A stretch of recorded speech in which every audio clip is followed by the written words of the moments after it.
আগের ভিডিওতে তোমাদের বলেছিলাম যে রাস পূর্ণিমার দিন বাড়িতে রাধাকৃষ্ণ প্রতিষ্ঠা হবে, তাই সকাল সকাল ঘুম থেকে উঠে ফ্রেশ হয়ে চলে গেলাম ঠাকুর ঘরে। আজকেই সেই দিন যেদিন আমাদের রাধাকৃষ্ণকে আমরা বাড়িতে প্রতিষ্ঠিত করব। অনেক দিন ধরেই মার স্বপ্ন ছিল পিতলের রাধাকৃষ্ণ বাড়িতে প্রতিষ্ঠা করায়, তাই পুজোর সময় গেছিলাম বৃন্দাবনে ঘুরতে, আর সেখান থেকে অষ্টধাতু রাধাকৃষ্ণ কিনে এনেছিলাম। সেটা তো তোমরা সবাই আগের ভিডিওতে দেখেছো।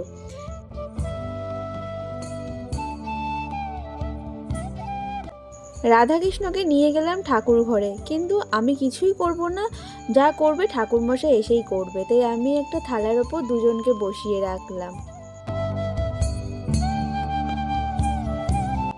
আর পুরো ঠাকুর ঘরটা সাজানোর দায়িত্ব মা আমাকেই দিয়েছে। জানি না কতটুকু করতে পারলাম, তবে নিজের মতন করে সাজিয়েছি। এই যে রাধাকৃষ্ণকে দেখছো, এনাকেই আগে আমরা পুজো করতাম, কিন্তু ওই যে মার ইচ্ছে ছিল বৃন্দাবন থেকে অষ্টধাতুর রাধাকৃষ্ণ নিয়ে আসবে, তাই মার ইচ্ছাটাই রাধাকৃষ্ণ পূরণ করলো।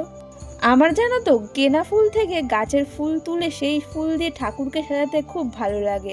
আজকের এই রাস পূর্ণিমার দিনে অনেকের বাড়িতেই পুজো হয়। তোমাদের কার কার বাড়িতে কৃষ্ণ ঠাকুর বা নারায়ণ বা লক্ষ্মী পুজো হয়েছে অবশ্যই কমেন্টে জানিও। আর এইদিকে সুন্দর করে আমি এই ফুল ডালাটাও সাজিয়ে দিয়েছি। খুব ভয় লাগছিল, কোনোদিনও তো পুজোর কাজ সেভাবে করিনি, তাই বারবার মাকে ডাকছিলাম যে কিছু ভুল ত্রুটি হলো কিনা। মা বলল, তুই মন ভরে ভক্তি ভরে যা সাজাবি রাধাকৃষ্ণ তাই গ্রহণ করবে। আর এদিকে ঠাম্মা লুচি ভাজছে রাধাকৃষ্ণের জন্য, আর একদিকে মা ভোগের রান্না করছে পোলাও, আলুর দম, আর রাধাকৃষ্ণ যা যা খেতে ভালোবাসে, পিঠে, নাড়ু, আরও অনেক কিছু। আর এদিকে মার ভোগের রান্নাও কমপ্লিট, আর এদিকে ঠাকুরমশাই চলে এসেছে, ভোগের তালা এখন গোছাচ্ছে, আর আমি যাই একটু টুকটাক রেডি হয়ে আসি, বেশি কিছু সাজিনি, অল্প কিছুই। আর এদিকে গুড়িয়াও চলে এসেছে, আর এসে আমার ভিডিওর মাঝখানে উৎপাত শুরু করে দিয়েছে, এটাই ওর কাজ। আর যারা বাড়িতে এসেছিলো মানে দিদারা, তাদের জন্য এদিকে রান্না হচ্ছিল পোলাও আর আলুর দম। আর দেখো, মেয়েকে বলেছে 28টা করে তুলসী পাতা বাজতে, মেয়ে এখন গুনতে গুনতে 28টা করে তুলসী পাতা বাজছে। এইদিকে ঠাকুরমশাই রাধাকৃষ্ণর প্রাণ প্রতিষ্ঠা করছে, আগে রাধাকৃষ্ণকে দুধ দিয়ে স্নান করিয়ে নিচ্ছে। সত্যি এই সময়টা যেন গায়ে একটা কাঁটা দিচ্ছিল, মানে আমাদের বাড়িতে নতুন সদস্য, আমাদের বাড়ির মেম্বারই তো না ওরা, বলো। আর দেখো, এনাদেরকে সাজানোর ভার দিয়েছে আমাকে, আর সেই কানের তার তো আমি পড়াতেই পারছিলাম না। যাই হোক, আমি আমার মতন করে সুন্দর করে বাঁকে বিহারীকে সাজিয়েছি। কি মিষ্টি লাগছে না, তাই না?